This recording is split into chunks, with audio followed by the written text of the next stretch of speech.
Hello everyone, and welcome back to History of the Ancient World. Today, we're marching on to the battlefields of antiquity to uncover the brilliant minds that shaped empires. We're not just talking about swords and sandals. We're diving deep into the cunning strategies of the ancient world's greatest generals. How did a small force defeat a massive army? What psychological tricks turned the tide of a seemingly lost battle? From the deserts of Egypt to the forests of Gaul, these commanders weren't just warriors. They were masters of terrain, logistics, and human nature. Let's start with a name everyone knows, Alexander the Great. But what made him so great? It wasn't just his ambition. It was his revolutionary use of combined arms tactics. Imagine this: his solid Macedonian phalanx, a wall of spears, would pin the enemy in place. Then, like a thunderbolt, his elite companion cavalry would smash into the enemy's flank or rear. This hammer and anvil approach was devastating. At the Battle of Gaugamela, facing the enormous Persian army of Darius III, Alexander didn't panic.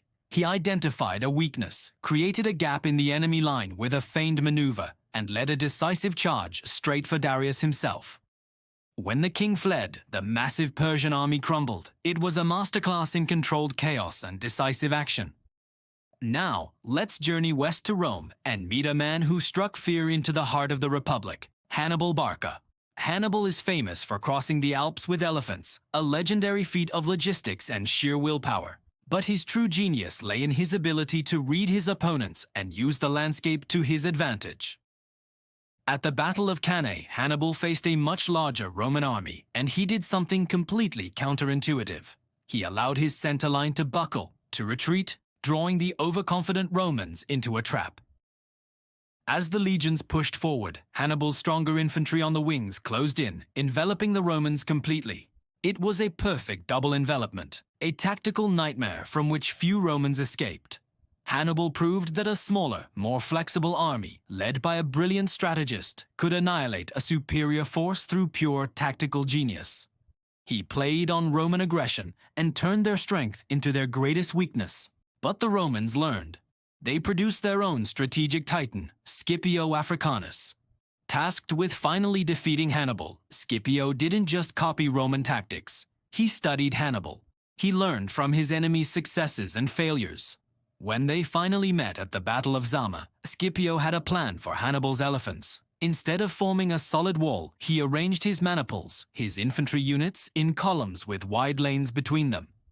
When the elephants charged, the Roman soldiers simply opened ranks, blew loud horns to frighten the beasts, and channeled them harmlessly through the gaps, where they were picked off from the sides. He turned Hannibal's terror weapon into a non-factor. Then, using his own superior cavalry, which he had meticulously built up, Scipio executed a Hannibal-style envelopment on Hannibal himself. He beat the master at his own game, securing Rome's victory in the Second Punic War. Scipio's brilliance was his adaptability and his willingness to learn and innovate. Let's shift our focus to the east, to ancient China during the Warring States period. Here we find Sun Tzu, the author of The Art of War. While he was a general, his greatest contribution was his philosophy of warfare. Sun Tzu taught that the supreme art of war is to subdue the enemy without fighting. He emphasized deception, intelligence, and understanding the psychology of both your own troops and the enemy. One of his key principles was to attack the enemy's strategy itself. Why fight a bloody battle if you can disrupt their supply lines, create dissent in their ranks, or use spies to learn their plans and feed them false information? A classic example of his philosophy in action is the story of the empty fort strategy, famously used by strategist Zhuge Liang centuries later. Facing an overwhelming enemy force with only a handful of soldiers, he threw open the city gates and had a lone man calmly sweeping the entrance. The enemy general, suspecting a massive ambush, was too afraid to enter and retreated. It was a victory won with pure psychological warfare, a perfect embodiment of Sun Tzu's teachings. Of course, we can't talk about ancient generals without mentioning Julius Caesar. His campaigns in Gaul are a textbook on siege warfare, engineering, and rapid decisive movement. At the Battle of Alesia, Caesar faced a dual threat. He was besieging the Gallic chieftain Vercingetorix inside the fortress, but a massive Gallic relief army was approaching from behind.